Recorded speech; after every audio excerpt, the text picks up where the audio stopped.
Hello everyone. तो क्या आपको मेरी तरह यूट्यूब पे वीडियोस बनाना बहुत अच्छा लगता है? इंस्टाग्राम पे बहुत सारी रील्स डालना अच्छा लगता है? वीडियो शूट करना, फ़ोटोज़ खींचना का शौक़ है? या फिर आप एक प्रोफेशनल व्लॉगर ही बन गए हो, मतलब travel blogging, food blogging, fashion blogging, ये ब्लॉगिंग, वो ब्लॉगिंग बहुत अच्छी लगती है, इंस्टाग्राम पे झटपट पट पट ऐसी सारी रील्स बनाना अच्छा लगता है? अगर आप एक कंटेंट क्रिएटर हो, मतलब आप एक छोटे मोटा बिजनेस चलाते हो और उसमें आप कॉन्स्टेंटली अपने बिजनेस को आगे बढ़ाने के लिए बहुत सारे फ़ोटोज़ और वीडियोस खींच के अपना सोशल मीडिया पे मार्केटिंग करते हो। क्या आपको सिनेमैटिक वीडियोस लेना अच्छा लगता है और शॉर्ट फिल्म्स बनाना अच्छा लगता है और बिगिनर लेवल पे हो? आप बोलोगे ये तो सब मैं हूँ, मतलब यहाँ पे इस कैटेगरी में तो मैं बिलोंग करता या करती हूँ, तो इसका क्या लेना देना है? तो आपके लिए एक अच्छा कैमरा आया है, एक बहुत ही अच्छा ब्रिलियंट कैमरा, सिर्फ यही पर्पस के लिए, स्पेसिफिकली इसी काम के लिए आया है। आप बोलोगे क्या ज़रूरत है यार, मेरे पास आईफोन है, छोड़ दो ये सब। आईफोन है ना, उससे काम हो जाता है, अच्छा क्वालिटी आता है। आईफोन है, वो एक फ़ोन ही है। अगर आप आईफोन देखोगे, ठीक है वो लोग ने बहुत अच्छी क्वालिटी बनाई है, पर जब आप टेक्निकलिटीज़ में जाते हो, जब आप एक्चुअली डिटेल में, डीप में, फोटोग्राफी में जाते हो, आप भी समझते हो, मैं भी समझती हूँ कि कैमरा कैमरा होता है और फ़ोन फ़ोन होता है। और इसीलिए आज मैं आपके लिए एक ऐसा कैमरा लेके आई हूँ जो ब्रिलियंटली आपका ये काम करेगा। इस वीडियो के बाद इस कैमरे को आप बहुत अच्छे से समझ जाओगे, up to date, start to end इसको यूज़ करना सीख जाओगे, इसका एक्चुअल पर्पस समझ जाओगे, सब आइडिया आ जाएगा। So let's see the camera. Isn't it amazing? ये कैमरा एक मैजिक है जैसे। इस कैमरा की सबसे ख़ास बात ये है कि ये सिर्फ 350 ग्राम का है। ये इतना छोटा कैमरा है, मतलब एकदम ही लाइट वेट है। जितने भी कैमराज आज तक मैंने ख़रीदे हैं, जितने भी मेरे पास अभी तक कैमराज आए हैं, ये सारे के सारे 1 किलो से तो स्टार्ट होता है। भले ही मिररलेस हो, 800-900 ग्राम तो उसकी बॉडी, ऊपर से उसके लेंस, गिनते जाओ गिनते जाओ गिनते जाओ, 2-3 किलो तक का रहता है। आप मानोगे नहीं, मैं अपने जिम में गई थी और जिम में ट्रेनर ने बोला आपका ये हाथ बड़ा स्ट्रॉन्ग है, क्योंकि मैं कैमरा ही पूरा दिन इतना पकड़ती हूँ कि ये हाथ बड़ा स्ट्रॉन्ग हो चुका है। कहने का ये है कि ये जो कैमरा है ये इतना लाइट वेट है कि इसमें आप बहुत ही अच्छे से इसको कहीं भी घुमा के लेके जा सकते हो। क्या होता है ना कि जब आपके पास बहुत ही हैवी कैमरा होता है, उस कैमरा को लेके जाना ही अपने आप में कामकाज होता है। छोड़ना, फ़ोन से शूट कर लेंगे, नहीं लेके जाना इतना बड़ा कैमरा। पर ये तो मैं अपने कहीं पे भी जाके सकती हूँ, मैं अपना बैग में भी डाल सकती हूँ, पॉकेट में भी डाल सकती हूँ, इतना छोटू सा कैमरा है ये। तो ये एक बहुत ही ब्रिलियंट काम किया है। दूसरा, इस कैमरा की सबसे बड़ी ख़ास बात ये है कि इसमें ऐसी स्क्रीन दी गई है, ये पूरी की पूरी फ्लिपेबल स्क्रीन है। फ्लिपेबल स्क्रीन होने की वजह से जब आप व्लॉगिंग करते हो, फॉर एग्ज़ाम्पल अभी अगर मैं व्लॉगिंग करूं, तो मुझे क्या होता है कि ठीक है, मैंने यहाँ पे अपना कैमरा शुरू किया है, यहाँ पे अब इसका जो है ये शुरू कर दिया, और यहाँ पे हाय, तो मेरी व्लॉगिंग अभी यहीं से शुरू हो गई है। मैं आपके सामने हूँ, मैं वो अच्छा खासा व्लॉगिंग कर रही हूँ, आप क्वालिटी भी देख सकते हो, राइट? आप देख सकते हो मेरे हाथ में ये कैमरा है, बहुत ही आसानी से काम हो रहा है। पर इतनी आसानी से तो काम कैसे हो रहा है, क्या कारण है, अभी मैं दिखाती हूँ। अगर आप देखो तो ये कैमरा की यहाँ पे एक लैंप दिया है, छोटा सा लैंप है, ठीक है? ये जो रेड लैंप है ये आपको इंडिकेट करता है कि रिकॉर्डिंग ऑन हो चुकी है। सबसे प्लस पॉइंट ये है कि इस कैमरा के ऊपर, मतलब यहाँ पर एक रिकॉर्डिंग का बटन दबाया गया है। मतलब आपको कहीं पे और नहीं जाना, बस इस बटन को दबाना है, रिकॉर्डिंग शुरू हो जाती है। बस ये स्क्रीन को फ्लिप करना है, रिकॉर्डिंग दबाना है और चालू हो जाओ। कितना आसानी से आप एक तो इसमें व्लॉगिंग कर सकते हो, सेल्फी स्क्रीन भी ले सकते हो, अगर आप चाहो तो मेरे तरह इसमें फ़ोटोज़ भी खींच सकते हो, वीडियो भी ले सकते हो। जब भी हम लोग सिनेमाटोग्राफी करते हैं, मेन होता है कि वेट बहुत है, चलो ये लो, ये भी लो, वो लो, गिम्बल लो, स्लाइडर लो, ये सारी चीज़ों की ज़रूरत पड़ती है। पर ये इतना लाइट वेट है कि मैं ऐसे से ऐसे आगे पीछे बहुत ही आसानी से इसके एंगल्स ले सकती हूँ, बहुत ही कंफर्टेबली। ये इसका सबसे बेस्ट बेनिफिट है। तो अभी हम लोग ने इसमें रिकॉर्डिंग तो कर ली, राइट? पर अभी अगर आप इसमें देखोगे तो आपको जो है आपकी 3 उंगलियाँ यहाँ पे ऐसे व्रैप करनी है। पहली उंगली जो है वो यहाँ पे रखनी है और अगर आपको वीडियो रिकॉर्डिंग करनी है, यहाँ से फोटोग्राफी और यहाँ से आप वीडियो रिकॉर्डिंग कर सकते हो। आप चाहो तो इसको एक हाथ से भी शूट कर सकते हो, पर यूजुअली अगर आपको अच्छा खासा स्टेबल शूटिंग करना है तो आपको दूसरा हाथ जो है इस कैमरा के नीचे मतलब बेस पे आपको आपके पाम को रखना है, और ये जो 2 उंगलियां है इससे जो है आपको टेली या वाइड करना है। टेली वाइड क्या होता है, लेंसेज में अलग अलग लेंसेज के वेरिएशंस क्या होता है, उसको डिटेल में जानने के लिए मैंने ऑलरेडी एक वीडियो बनाया है जिससे आप चेकआउट कर सकते हो और आप लेंस के बारे में समझ सकते हो। अभी यहाँ पे आपके पास है 16 से लेके 50 mm तक का लेंस, ठीक है। अगर आप ये वाला लेंस यूज़ करते हो जो किट लेंस की तरह आता है तो भी बेस्ट है। इसी कैमरा के अंदर, इसी कैमरा के साथ आपको और एक वेरिएशन मिलता है जिसका मतलब है आपको 50 से 250 तक का एक लेंस मिलेगा। ये है 16-50 और वो है 50-250। ऐसा आपको ऑरेंज लेंस मिलेगा अगर आपको चाहिए तो। अगर नहीं चाहिए तो आपके पास ये एक लेंस जो है वो आपके किट लेंस के साथ आपको मिल जाएगा। अभी अगर आपने देखा होगा कि जो मैंने अभी यहाँ पे व्लॉगिंग की, व्लॉगिंग के वक्त ऑफकोर्स मैं कुछ बोल रही हूँ। बोलना एक बहुत बड़ा इशू है, ठीक है ना, कि बोलने का रिकॉर्डिंग होना चाहिए। आप चाहो तो इस पे एक्सटर्नल माइक्स लगा सकते हो जो मैं आपको लगा के दिखाऊंगी, पर इसी कैमरा में उन्होंने जो यहाँ पे माइक दिए है ये बहुत ही हाई क्वालिटी माइक्स है। आप देखो यहाँ पे ऑलरेडी जो है ड्यूअल माइक दिया है जिससे इसकी जो वॉइस रिकॉर्डिंग है वो भी बहुत ही अच्छी हो रही है। अभी वो कितनी अच्छी हो रही है इसका मैं अभी आपको जो है एग्जाम्पल दिखा देती हूँ। हाय, तो मेरी व्लॉगिंग अभी यहीं से शुरू हो गई है। मैं आपके सामने हूँ, मैं वो अच्छा खासा व्लॉगिंग कर रही हूँ, आप क्वालिटी भी देख सकते हो। अभी अगर मैं आपको दिखाऊं तो इसकी पूरी एर्गोनॉमिक समझ लीजिए। ये बहुत ही आसान है, ये यहाँ पे आपने इसको पकड़ लिया, ठीक है। अगर आपको फोटोग्राफी का नॉलेज नहीं है, मतलब आपको कोई भी कैमरा सेटिंग्स नहीं आते हैं, आप बहुत ही आसानी इसके ऑटो मोड पे जा सकते हो। ऑटो मोड हर DSLR में, हर कैमरा में दिया है, पर इसका ऑटो मोड बहुत ज़्यादा अच्छा फंक्शन करता है। जितने भी मैंने कैमरास देखे हैं इतना अच्छा ऑटो मोड किसी का नहीं रहा है।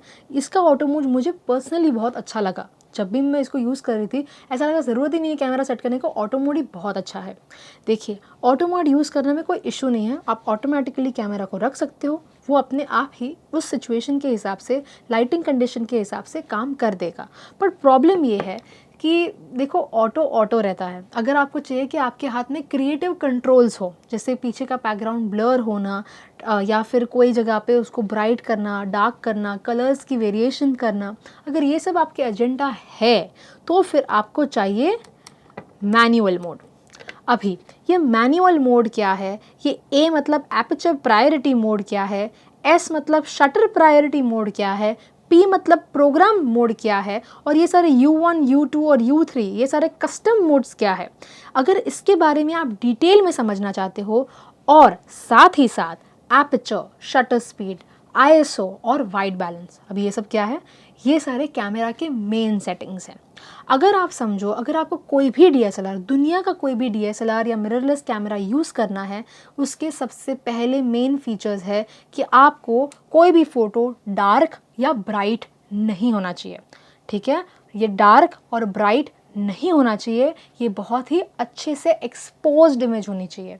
डार्क और ब्राइट नहीं, प्रॉपर एक्सपोज्ड इमेज होनी चाहिए।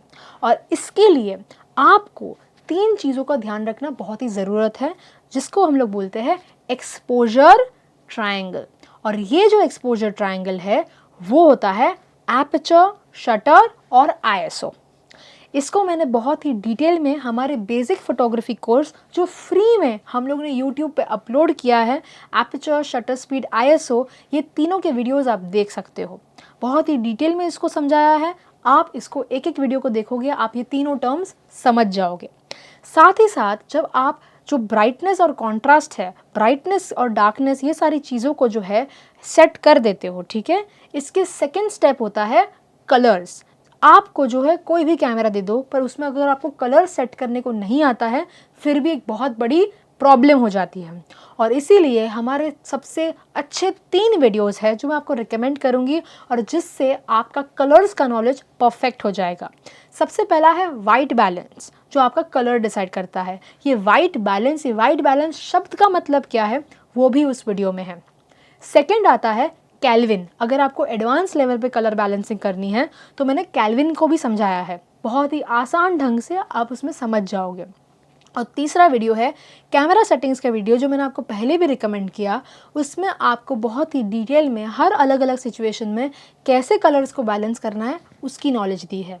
तो ये वीडियो तो फ़िलहाल इस कैमरा के लिए है, पर इस कैमरा को यूज़ करने के लिए, ऑपरेट करने के जो बेसिक फंक्शंस है वो ये सारे वीडियोज़ में डाल दिया है। प्लीज़ इस वीडियो को चेकआउट कीजिए, काफ़ी हद तक आप फोटोग्राफी समझ ही जाओगे। इसके बाद हम लोग आगे बढ़ते हैं। अभी देखिए, यहाँ पर आप देख सकते हो कि ये स्क्रीन मैंने फ्लिप की। देखो यूजुअली क्या होता है, व्लॉगर्स हो, ठीक है, अगर मैं आपको बोलूँ कि आपकी स्क्रीन यहाँ पे ऐसी रखी गई है, इससे क्या होगा, बारी बारी स्क्रैच आ जाता है, ठीक है, यहाँ पे कुछ घिस गया, वहाँ पे कुछ घिस गया, जैसे हमारे फ़ोन में स्क्रैच आता है वैसे ही। आप बोलोगे मैं इसके ऊपर ये लगा दूँ, ये प्लास्टिक वगैरह लगा दूँ, ठीक है, पर इसमें ये लोग ने बहुत ही अच्छा फीचर दिया है जहाँ पर आपको उसको फ्लिप करके जब भी कैमरा अंदर रखो ऐसे रखना है, ताकि कभी भी इस पर जो है वो घिसे ना। बहुत ही माइंडफुल चीज़ है। अभी देखिए, यहाँ पे अभी इस कैमरा को मैं ऑन करती हूँ। यहाँ पे इस कैमरा को ऑन करने के बाद सबसे पहले मैं आपको मैनुअल मोड में दिखाती हूँ कि इसमें फंक्शनिंग कैसी है। देखिए, अगर आप इसके फोटोग्राफी मोड में जाते हो, देखो यहाँ से इसका फोटोग्राफी मोड है, आप देख रहे हो, यहाँ पे जो है, यहाँ पे कैमरा है, फ़ोटो का कैमरा, और नीचे वीडियो का कैमरा ड्रॉ किया है। अगर आपको फोटोग्राफी करनी है तो आपको सिंपली यहाँ पे कैमरा में जाना है, अगर फ़ोटो कैमरा में जाना है, और यहाँ पे अगर वीडियोग्राफी करनी है तो नीचे कैमकॉर्डर में जाना है। जैसे ही आप इसमें जाते हो, ठीक है, फ़ोटो का पहले देख लेते हैं। यहाँ पे आपको ये पूरी की पूरी स्क्रीन आएगी। अगर आप डिस्प्ले दबाओगे तो आपको जो है, आप जो शूट कर रहे हो वो आपको दिखेगा, और अगर ये वाला डिस्प्ले वापस दबाओगे तो आपको ऐसी स्क्रीन आएगी। अब ये स्क्रीन क्या है, इसको मैंने ऑलरेडी ये सारे वीडियोज़ में समझाया था। ये जो है आपका हो गया, ये टच स्क्रीन है, बाय द वे मैंने आपको बताया नहीं, एक टच स्क्रीन है, और यहाँ पे जो है आपको आपका एपर्चर डिसाइड करना है। तो आप यहाँ से जो है बहुत ही इजीली, ये आपका यहाँ पे फिंगर रख के बहुत ही इजीली इस कैमरा को, देखो यहाँ पे मैंने इसको मैं चेंज कर पा रही हूँ। f6.3, f8, f9, f11, f13, ये सारे एपर्चर्स यहाँ पे मौजूद हैं। आपको बस यहाँ पे इसका एपर्चर है, उस रिंग को घुमाना है। देखो यहाँ पे उस रिंग को घुमाना है। और वैसे ही अगर आप शटर को दबाओगे तो शटर के लिए उन्होंने यहाँ पर इस डायल को दिया है। देखो ये कितना आसान है यूज़ करना। एपर्चर यहाँ से और शटर यहाँ से, एपर्चर यहाँ से और शटर यहाँ से, यहाँ पे गए और शटर को बहुत इजीली यहाँ से शिफ्ट किया, एपर्चर को यहाँ से।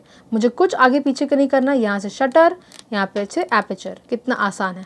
अगर मुझे आईएसओ शिफ्ट करना है तो मुझे बस इस आईएसओ का बटन, यहाँ पे उन्होंने डेडिकेटेड बटन दिया है आईएसओ का, आईएसओ को दबाया और यहाँ से मैं आईएसओ भी शिफ्ट कर सकती हूँ। आईएसओ को दबा के रखना है और फिर आपको इसको शिफ्ट करना है। ऐसा नहीं कि आपने आईएसओ छोड़ दिया और आप ये कर रहे हो, वापस वो शटर घुमाएगा। आईएसओ को दबाया और यहाँ पे जो है आपने इसको शिफ्ट किया। बहुत ही इजी इसका फंक्शनिंग है, ठीक है। इसके बाद ये जो सारी चीज़ें हैं, जैसे कि अगर यहाँ पे डिस्प्ले दबा रहे हो तो डिस्प्ले तो हुआ, पर इसके बाद यहाँ पे आई मतलब इन्फो, ये जो सारे नीचे के ऑप्शंस है वो सारे आप यूज़ कर सकते हो। तो सबसे पहले यहाँ पे आता है सेट पिक्चर कंट्रोल। ये जो पिक्चर कंट्रोल है इसका मतलब है आप बहुत सारे इसमें कलर फीचर्स डाल सकते हो। जैसे कि अगर आपको इंस्टाग्राम के जैसे हमारे फ़िल्टर्स होते हैं जिसमें ब्राइटनेस होता है, कभी कॉन्ट्रास्ट ज़्यादा होता है, कभी मोनोक्रोम लुक होता है, कभी अलग अलग जो विंटेज फ़िल्टर्स बनाए हैं वो सारे फ़िल्टर्स आप यहाँ से सिलेक्ट कर सकते हो। देखो standard, neutral, vivid, monochrome, portrait, landscape, flat, ये सारे dream, morning, pop, Sunday, dramatic, ये सारे कलर्स जो है आपको ये सब कुछ इसी में मिलेगा। अगर मैं पिंक टोन यूज़ कर रही हूँ, चारकोल, ग्राफाइट, बाइनरी, ये सारे कलर्स आपको यहीं से मिल रहे हैं। इसका मतलब है, मैं इसको अभी स्टैंडर्ड पे रख रही हूँ, इसका मतलब है कि आपको इंस्टाग्राम पे जाके एडिटिंग करने की ज़रूरत नहीं है या कोई भी फ़िल्टर यूज़ नहीं करना। यहाँ पे फ़िल्टर ऑलरेडी रेडी है। तो ये खास आप समझ सकते हो, जो इंस्टाग्रामर्स होते हैं, जो रील्स वाले होते हैं, वो डायरेक्टली यहाँ से एडिट करके ही अपलोड कर सकते हैं, ठीक है। इसके बाद यहाँ पे इमेज क्वालिटी भी दी है। अगर आप नॉर्मल या बेसिक लेते हो तो आपका जो SD कार्ड, अंदर जो कैमरा का कार्ड आप यूज़ कर रहे हो, वो आपका जो है बहुत समय तक चलेगा। आप बहुत सारे फ़ोटोज़ उसमें खींच पाओगे। जैसे कि अगर मैंने यहाँ पे अभी फाइन सिलेक्ट किया है, यहाँ पे आप देख सकते हो मुझे 1.8K दिखा रहा है, मतलब मैं अभी इस कैमरा में 1800 फ़ोटो खींच पाऊँगी। पर जैसे ही मैं इस फाइन को बेसिक करती हूँ तो मैं यहाँ पे 6900 फ़ोटोज़ खींच पाऊँगी। आप देख सकते हो जैसे ही मैंने क्वालिटी डिग्रेड कर दिया मैं बहुत सारे फ़ोटोज़ खींच सकती हूँ। तो जैसे ही मैं रॉ प्लस फाइन या रॉ इमेजेस खींचती हूँ तो यहाँ पे आप देखो मैं यहाँ पे सिर्फ 485 फ़ोटोज़ कैप्चर कर पाऊँगी। तो इसीलिए मैं आपको समझा रही हूँ कि यहाँ पर आपको जो है बहुत ही सोच समझ के आपका रखना है, क्योंकि आपके कार्ड का जो आपके पास पॉसिबिलिटी है उसी के हिसाब से यहाँ पे रखना है और आपको कौन सी क्वालिटी चाहिए उस हिसाब से यहाँ पे रखना है। कैल्विन को कैसे सेट करना है वो भी सीख जाओगे, ठीक है। और यहाँ पे कैसे ये सारे वाइट बैलेंसेस काम करते हैं उसके बारे में मैंने एक डिटेल वीडियो बनाया है जो आपको प्लीज़ चेकआउट कर लीजिएगा। साथ ही साथ यहाँ पे मीटरिंग मोड्स दिया है, ठीक है। मीटरिंग मोड क्या है अभी हम लोग वो देख लें। Active D lightning, active D lightning को आप हमेशा ऑटो पे रखिए, कोई प्रॉब्लम नहीं है। जब भी आपके फोटोज़ में शैडो एरिया होती है उस शैडो एरिया को कवर करने के लिए आपको एक्टिव डी लाइटनिंग यूज़ करना है, जिसके वजह से आपको जो भी फोटोज़ में ज़्यादा शैडो है उसमें वो ब्राइटनेस फिलअप कर देता है। बहुत ही सिंपल है, ऑटो पे रखिए, कैमरा अपने आप सेटअप कर देगा। इसके बाद आता है वाइब्रेशन रिडक्शन। जब भी आप फोटोग्राफी कर रहे हो या वीडियोग्राफी कर रहे हो तब जब आपका कैमरा या हाथ शेक होता है, आपका जब भी हाथ शेक होता है उसको स्टेबलाइज करने के लिए जो है इस मोड को दिया गया है VR मतलब वाइब्रेशन रिडक्शन। जब आप उसको ऑन स्पॉट मतलब बहुत ज़्यादा फास्ट अगर रहेगा, बहुत ज़्यादा फास्ट मोमेंट है तो आप स्पॉट पे जा सकते हो, या फिर आप हमेशा उसको ऑन रखिए। जब भी फोटोग्राफी के वक्त आपका हाथ हिलेगा तब आपको इसको VR को ऑन कर देना है। इसके बाद आता है फोकस मोड। फोकस मोड का मतलब ये होता है कि ऑटो फोकस, ऑटो मतलब AFA मोड पे आपको क्या करता है, जब भी कोई ट्रैकिंग मोमेंट रहता है मतलब फास्ट मूविंग ऑब्जेक्ट रहता है तब भी वो फोकस कर लेता है, और अगर वो स्टिल इमेज है, स्टिल इंसान खड़ा है तब भी वो फोकस करता है। वैसे ही सिंगल AF मतलब जब वो स्टिल इमेज मतलब इंसान सिर्फ अकेला खड़ा है उसके लिए है, और AFC मतलब कंटिन्यूसली जब इंसान भाग रहा है उसके लिए वो बनाया गया है। और मैनुअल मतलब आप खुद से ही ये मैनुअली इस रिंग को यूज़ करके फोकसिंग कर सकते हो। तो ये चारों फीचर्स जो है यहाँ पे दिए गए हैं। यूजुअली AFA सबसे बेस्ट है। ये हो गया आपका फोटोग्राफी का। इसके बाद हम लोग इसको नीचे करेंगे और वीडियो पे शिफ्ट हो जाएंगे। जैसे ही आप वीडियो पे शिफ्ट होते हो आप देख सकते हो यहाँ पे आपको स्क्रीन दिख रही है। स्क्रीन में यहाँ पे एपर्चर और शटर है। यहाँ पे नीचे आपको एपर्चर, यहाँ पे शटर स्पीड, एपर्चर और ISO दिख रहा है। सेम जैसे आपने फोटोग्राफी में शिफ्ट किया था वैसे ही आपको वीडियो में शिफ्ट करना है। अगर मैं इसको आगे पीछे करूँ तो आपका एपर्चर शिफ्ट होगा, इसको आगे पीछे करूँ तो आपका शटर शिफ्ट होगा, और ISO को दबाओगे तो यहाँ पे ISO शिफ्ट हो जाएगा। ये इतना ही आसान है। पर अगर आपको इस झंझट में नहीं पड़ना है तो इसमें भी आप एक ऑटो मोड यूज़ कर सकते हो। ऑटोमेटिकली जहाँ पर भी आप वीडियो शूट कर रहे हो वो ऑटोमेटिकली उस जगह के हिसाब से वो शूट करके आपको दे देगा, ठीक है। इसके आगे हम लोग जाएंगे आपकी मेनू स्क्रीन के ऊपर। देखो आपने वीडियो का मोड देखा, फोटो का मोड देखा, दोनों में shutter, aperture, ISO, white balance ये सारी चीज़ें कॉमन है।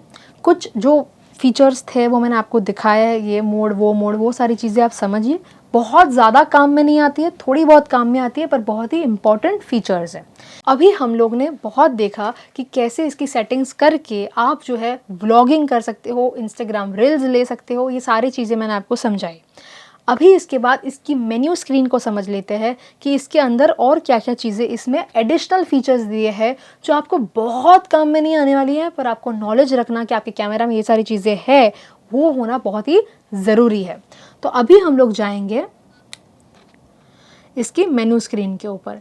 जैसे ही मेनू स्क्रीन में आते हो सबसे पहला है यहाँ पे प्लेबैक मेनू, जहाँ पे आप फ़ोटोज़ को डिलीट कर सकते हो, फ़ोटोज़ को देख सकते हो, फ़ोटोज़ को रोटेट कर सकते हो, उसका स्लाइड शो रेटिंग वगैरह दे सकते हो। ये बहुत ही सेल्फ एक्सप्लेनेटरी है। जो दूसरा है वो है फ़ोटो के शूटिंग मोड्स। मतलब अभी जो है हम लोग को फ़ोटोग्राफी की जो शूटिंग है उसको देखने के लिए ये बनाया गया, ये मेनू बनाया गया है। अगर आपको वापस जो है रीसेट करना है फोटोग्राफी का पूरा शूटिंग मेन्यू, उसके लिए है स्टोरेज का फोल्डर का नाम क्या रहेगा, कितना इमेज रहेगा, मतलब DX FX फॉर्मेट, APS-C और फुल फ्रेम कैमरा के बीच में क्या फ़र्क है। बाय द वे ये एक APS-C कैमरा है। अगर और भी डिटेल में समझना चाहते हो तो मैंने यहाँ पे इस वीडियो को बनाया गया है, आप प्लीज़ चेकआउट कीजिए कि APS-C और फुल फ्रेम में क्या फ़र्क होता है। इमेज क्वालिटी जो मैंने आपको समझाया ना, JPEG RAW वगैरह, वो अंदर जाके भी आप वही चीज़ सिलेक्ट कर रहे हो। इमेज साइज़ वही रहता है, यहाँ पे लार्ज, मीडियम और स्मॉल, मतलब अगर आप कम क्वालिटी, मीडियम क्वालिटी और लार्ज क्वालिटी को यहाँ पे सिलेक्ट करते हो। रॉ रिकॉर्डिंग, मतलब अगर आप रॉ फोटोग्राफी करते हो तो 12 बिट और 18 बिट में। अब ये 12 बिट और 14 बिट क्या है वो आपको भी, मैंने इस पर भी एक वीडियो बनाया है, रॉ वर्सेस जेपेग, आप वो वीडियो चेकआउट कर सकते हो। इसमें मैंने एग्जैक्टली उसकी एडिटिंग कैसे करनी है वो भी सिखाई है। इसके बाद आता है आपका मैनेज पिक्चर कंट्रोल। ये हालांकि इतना इंपॉर्टेंट नहीं है फीचर। कलर स्पेस, ISRGB और एडोबी RGB में आपको हमेशा sRGB रखना है। अगर आप सिर्फ डिजिटल काम करना चाहते हो तो फिर आपको एडोबी RGB ले सकते हो, पर अगर आप इसको कभी भी प्रिंट करवाने वाले हो तो प्लीज़ उसको sRGB ही रखिए, क्योंकि एडोबी RGB में कलर्स चेंज होने की संभावना है। लॉन्ग एक्सपोजर NR, मतलब इसमें जब आप बहुत लंबे टाइम तक फोटोग्राफी करते हो तब आपके कैमरा के अंदर जो फोटोज़ या वीडियोज़ ले रहे हो उसमें बहुत सारा नॉइज़ आ जाएगा। उसको कम करने के लिए ये फीचर दिया है जिसको आपको हमेशा ऑन ही रखना है।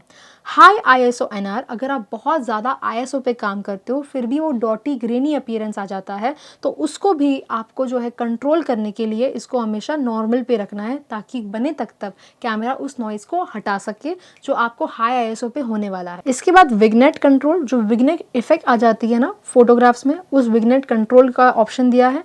डिफ्रैक्शन कंपनसेशन, जब आपके लेंस के अंदर बहुत ज़्यादा डिफ्रैक्शन आता है, ये सारी चीज़ें बहुत ज़्यादा टेक्निकल है, आपको इतना टेक्निकल जाने की ज़रूरत नहीं है, इसको बस ऑन रखिए। फ्लिकर रिडक्शन शूटिंग, जब आप शूटिंग करते हो, वीडियो शूट करते हो, बहुत बार ऐसा आता है कि ऐसी ट्यूबलाइट्स होती है जिसकी वजह से आपकी शूटिंग में एक फ्लिकर जैसा मोड आ जाता है। आपको लगेगा कि फ्लिकरिंग हो रहा है, मतलब ऐसा लगता है बहुत सारे बार ब्लैक स्पॉट्स आ रहे हैं, ब्लैक लाइंस आ रही है। ये बहुत ही कॉमन प्रॉब्लम है।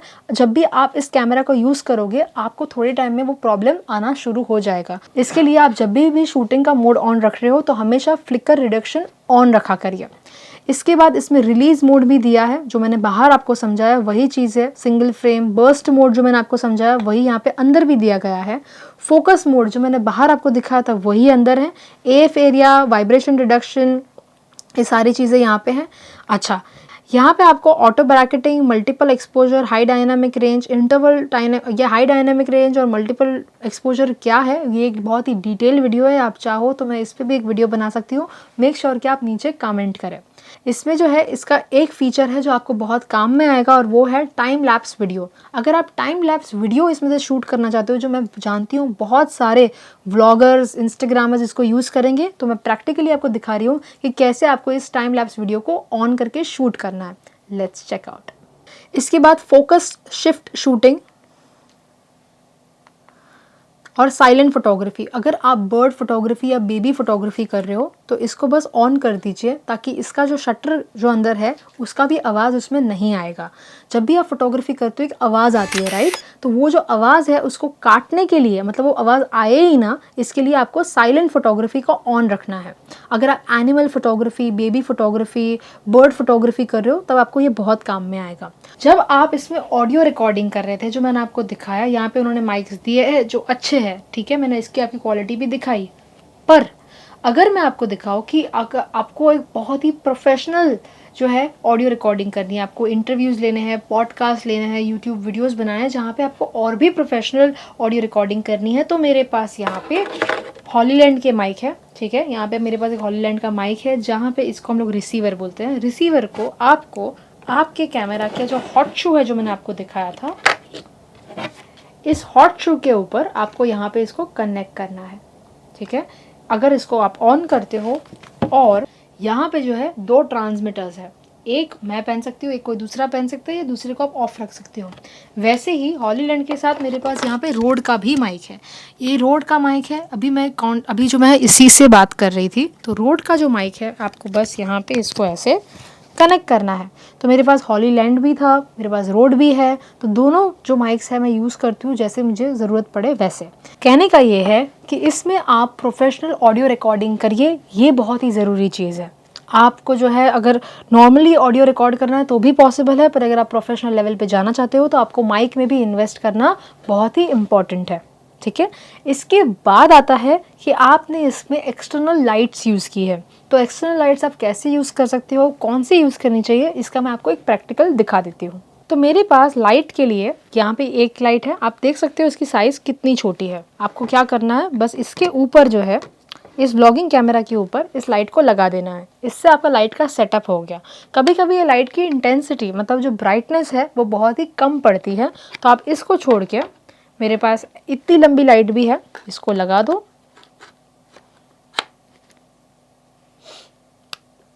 आप देख सकते हो यहाँ पे आप अच्छा खासा इसकी लाइट की इंटेंसिटी है, जो मेरे चेहरे के ऊपर अभी आप देख सकते हो काफ़ी अच्छी लाइटिंग है। तो आप ऐसी सारी लाइट्स में इन्वेस्ट कर सकते हो अगर आपको और भी अच्छी क्वालिटी की जो है वीडियो शूटिंग करनी हो तो। इस कैमरा में जब आप वीडियोग्राफी या फोटोग्राफी करते हो, इसकी ISO की जो रेंज है, जो आप इसमें इंटरनली जो रेंज बढ़ा सकते हो, वो आती है 12,800 तक, जो काफ़ी अच्छी है, काफ़ी इम्प्रेसिव है। जैसे जैसे आपका ISO बढ़ता है वैसे वैसे आपका नॉइस भी बढ़ता है, राइट। तो कहने का ये है कि आपको बहुत ज़्यादा ISO नहीं बढ़ाना है और ऐसी सारी जो लाइट्स है उसको यूज़ करना है। इस कैमरा में वो लोग ने ऐसा क्लेम भी किया है कि ये लो लाइट परफॉर्मेंस के लिए बहुत अच्छा है। मतलब अगर आप ISO बढ़ा भी देते हो तो आपको बहुत नॉइजी फ़ोटोज़ या वीडियोज़ नहीं आएंगे, सही है। पर ज़्यादा अच्छी क्वालिटी पाने के लिए आप लाइट का इस्तेमाल करें, अच्छी लाइट में इन्वेस्ट करिए। आपकी जो इसमें जो बैग दी गई है, मेरे पास उस बैग को भी मैं आपको दिखा देती हूँ। अभी यहाँ पे मेरे पास बैग भी है, ठीक है। बहुत ही छोटी कंफर्टेबल बैग है, जो ब्लॉगर्स कंटेंट क्रिएटर्स उनके लिए बहुत ही अच्छी है। अगर आप बहुत ही भारी बड़ी बैग्स लेके जाओगे वो प्रोफेशनल लेवल के लिए अच्छा है, पर अगर आप ये सारा काम करते हो इतने छोटे से कैमरा के लिए, ये बहुत ही अच्छी है, जिसमें लाइट भी आ जाएगा, ये कैमरा भी आ जाएगा, इसका बैटरी वगैरह सब कुछ जो है इसके अंदर आ जाएगा। अगर मैं आपको दिखाऊँ तो ये बैग के अंदर आप देख सकते हो बहुत ही कंफर्टेबली यहाँ पे आप SD कार्ड्स वगैरह सब रख सकते हो, ठीक है। तो ये एक बैग था। अभी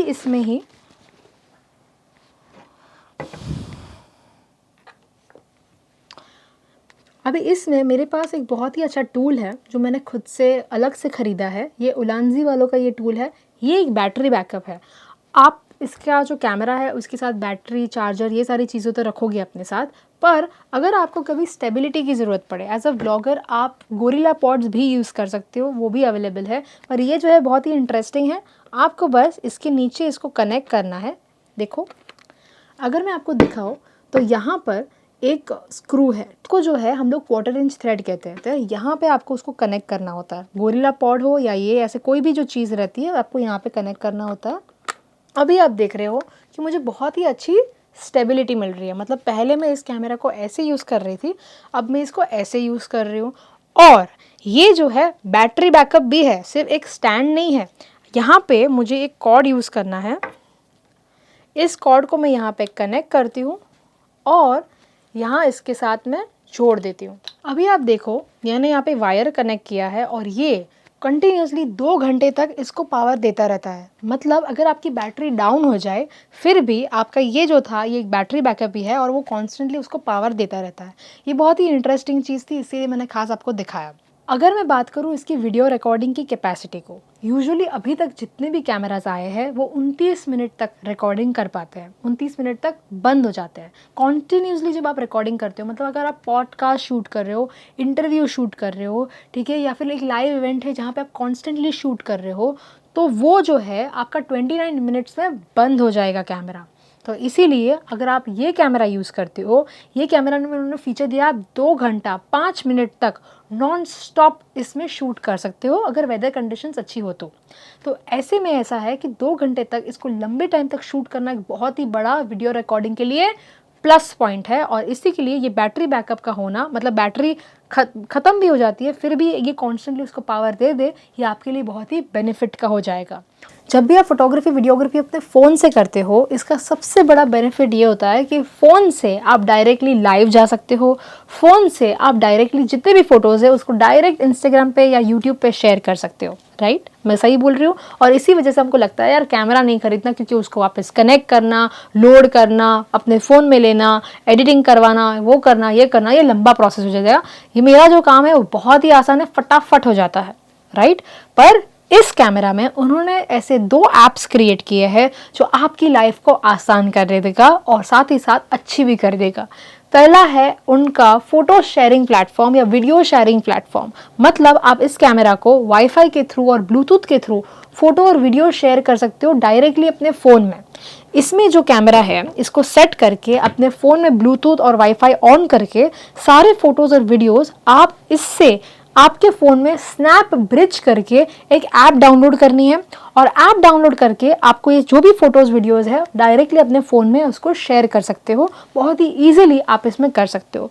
प्रैक्टिकली मैं अभी आपको दिखा रही हूँ। इसी के साथ इसमें वेब कैम यूटिलिटी का भी है। मतलब आप ये लैपटॉप में उस वेब कैम यूटिलिटी के ऐप को डाउनलोड कर सकते हो और डायरेक्ट लाइव स्ट्रीमिंग, मतलब गेमर हो या लाइव स्ट्रीमिंग करना चाहते हो, जूम पे सेशंस लेना चाहते हो, तो ये सारी चीज़ें आपके इस कैमरा से पॉसिबल है।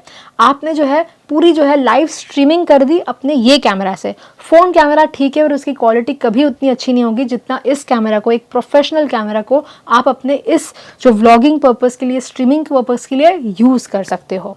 अभी मैं आपको बताती हूँ इतने सारे अच्छे अच्छे फीचर्स, आप बड़े खुश हुए, अरे हाँ यार बहुत अच्छा है, बहुत ही काम का चीज़ है, ये तो बहुत अच्छा कैमरा है, ये है वो है, पर बहुत महंगा होगा। अभी आईफोन ही देख लो, लाख सवा लाख का तो एक फ़ोन है, तो आईफोन तो इतना महंगा है, तो पता नहीं ये कैमरा कितना महंगा होगा। ये लगभग बाय द वे ये लगभग आईफोन से आधे प्राइस में है। मतलब इसके कैमरा की प्राइस आपको 60-65 हज़ार के अंदर मिल जाएगी। मार्केट में ये 60-65,000 के आसपास आपको इस कैमरा का जो प्राइस है वो मिल रहा है। साथ ही साथ आपको इसमें कैमरा बैग, जो उसका कार्ड है वगैरह, वो भी सारी कुछ फ्री चीज़ें भी है जो आपको मिलेगी, जो आपके बेनिफिट में होंगी। बहुत ही अच्छी बात है, राइट। तो जब भी आप कैमरा, इतना अच्छा कैमरा ले रहे हो, प्रोफेशनल कैमरा ले रहे हो, as a content creator, vlogger, आपका ये लाइफ बहुत ही अच्छा कर देगा अगर आप ये कैमरा लोगे। फ़ोन कैमरा से जब आप शूट करते हो एक लेवल होता है, पर जब आप ऐसे कैमरा से शूट करते हो आपका लेवल आप डबल कर रहे हो। एज ए कंटेंट क्रिएटर आपका कंटेंट अच्छा होता है, पर अगर आपका शूटिंग क्वालिटी डाउन रहेगा तो भी मज़ा नहीं आता है। यहाँ पे अगर हम लोग आगे बढ़े तो यहाँ पे है फ्रेम साइज और फ्रेम रेट। फ्रेम साइज और फ्रेम रेट क्या होता है? आप आपके फ़ोन में स्लो मोशन वीडियोस लेते हो और नॉर्मल मोशन वीडियोस लेते हो, राइट। पर जब आप इस कैमरा से शूट करते हो तो यहाँ पे आपको स्पेसिफिकली कुछ सेटिंग समझने पड़ेंगे, जिससे आप हाई क्वालिटी में इसको शूट भी कर पाओगे। आपके पास एक होता है HD और दूसरा होता है 4K। HD ऑफकोर्स 4K से कम रेजोल्यूशन वाला भी होता है, और उसकी जो साइज़ होती है वो भी थोड़ी डिफरेंट होती है, ठीक है। 4K ज़्यादा आपको वाइडर लगेगा एज़ कम्पेयर टू HD। जब आप HD की बात करते हो, जो 1920x1080 होता है, उसमें आपके पास वहाँ पे लिखा है 24p, 25p और 30p। और वैसे ही यहाँ पे अगर आपको स्लो मोशन करना है तो यहाँ पे लिखा गया है 1920 1080 24p, 25p और 30p, जो स्लो मोशन के लिए उन्होंने खास बनाई है। इसको वही साइज़ में वो लोग स्लो मोशन करके दे रहे हैं। तो यहाँ पे अगर आप देखोगे तो यहाँ पे आपको 4K में 30p तक मिल रहा है। उसके बाद आपको वीडियो क्वालिटी हाई रखनी है। वीडियो फाइल टाइप में MOV और MP4 रहता है। MOV हमेशा हैवी फाइल होती है और MP4 थोड़ी सी लाइट फाइल होती है। जब आप MP4 में शूट करते हो तो कोई भी एडिटिंग सॉफ्टवेयर में आप यूटिलाइज कर सकते हो। MOV फाइल कभी कभी कोई सॉफ्टवेयर में आते हैं और कोई सॉफ्टवेयर में नहीं अप्लाई होते हैं, तो उस हिसाब से आपको इस फाइल टाइप को सिलेक्ट करना है। इसके बाद यहाँ पे कस्टम सेटिंग्स मेन्यू है। ये जो पूरा मेन्यू है अगर आप समझोगे तो ऑटो फोकस का यहाँ पे मेन्यू है, जहाँ पे AF फोकस ट्रैकिंग, यहाँ पे ये सारे फोकस के ऑप्शंस दिए हैं जो आप कर सकते हो। यहाँ पे जो है स्टोर पॉइंट ओरिएंटेशन है, मतलब यहाँ पे आप पॉइंट्स भी सिलेक्ट करके रख सकते हो। यहाँ पे फोकस पॉइंट रैप अराउंड है, मतलब ऐसी कोई जगह हो जहाँ पे आप फोकस ना कर सको, मतलब एजेस जो रहती है वहाँ पर भी वो फोकस पॉइंट्स रखते हैं अगर आप इसको ऑन करना चाहो तो। यहाँ पर जो है शटर रिलीज बटन है, सेल्फ टाइमर है, पावर ऑफ डिस्प्ले है। मतलब अगर आप चाहो तो इसमें शटर रिलीज बटन को भी शिफ्टिंग कर सकते हो अगर आपको कोई और जगह पे चाहिए तो। ये सारे ऑप्शंस यहाँ पे मौजूद हैं। अगर आपको मैक्सिमम आपके जो बर्स्ट शॉट्स है, कितने बर्स्ट शॉट एक बार में चाहिए, वो सब यहाँ पे है। फाइल नंबरिंग की जो सीक्वेंस है कि मतलब कौन सी नंबरिंग के हिसाब से आपको चाहिए, वो भी यहाँ पे रखा गया है। फ्रेमिंग की ग्रिड, मतलब रूल ऑफ थर्ड्स, एक वीडियो था कंपोजिशन के ऊपर, आप खास चेकआउट कीजिए। अगर आप रूल ऑफ थर्ड्स की यहाँ पे ग्रिड ऑन करना चाहते हो, वो भी आप इसमें ऑन या ऑफ कर सकते हो। कभी भी आपको फोकस करते वक्त मार्किंग चाहिए कि कब वो फोकस कहाँ पे हो रहा है, उसके लिए यहाँ पे फोकस पिकिंग दिया है जिसको आप ऑन कर सकते हो। View all continuous mode, flash sink speed, तो ये सारी जो चीज़ें हैं यहाँ पे दी गई है। बहुत ही अंदर के जो कंट्रोल्स होते हैं ये आपको रोज़ यूटिलाइज़ हो वैसी चीज़ें नहीं हैं, ये आपको कभी कभी यूटिलाइज़ हो वैसी सारी चीज़ें हैं। जैसे यहाँ पे कस्टम फंक्शंस दिए हैं, AF स्पीड, ऑटो फोकसिंग की स्पीड, ऑटो फोकसिंग की ट्रैकिंग सेंसिटिविटी, मतलब एक बार आपने सेंसिटिविटी सेलेक्ट कर दी तो फिर ठीक है, पर अगर आपको और भी ज़्यादा सेंसिटिव चाहिए वो भी वहाँ पे ऑप्शन है। ये सारे तो हालांकि बहुत ही कम काम आने वाली चीज़ें हैं, पर अगर आप आपका माइंड में रखो तो अच्छी बात है। सेटिंग्स मतलब फॉर्मेट करना या यूज़र एड्रेस सेटिंग्स या लैंग्वेज को चेंज करना, रेड लैम्प की जो ब्राइटनेस है, यहाँ पे जो लैम्प दिया है जो मैंने आपको दिखाया था उसकी ब्राइटनेस को ऊपर नीचे करना, ये भी सारे ऑप्शंस यहाँ पे दिए गए हैं। बाकी तो ये सारा चीज़ें ठीक है, कुछ कुछ यहाँ पे कॉपीराइट वगैरह सब दिया है।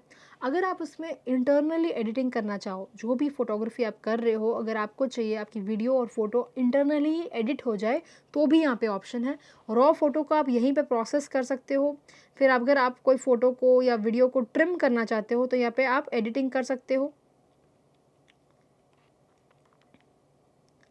यहाँ पे कोई फ़ोटो की साइज़ और क्वालिटी कम करना चाहो, रिसाइज़ करना चाहो, वो कर सकते हो। डी लाइटनिंग कर सकते हो, ब्राइटनेस कर सकते हो, स्ट्रेटन कर सकते हो, पर्सपेक्टिव चेंज कर सकते हो, कलर में इफेक्ट्स डाल सकते हो, ब्लैक एंड वाइट कर सकते हो। ये सारी एडिटिंग आप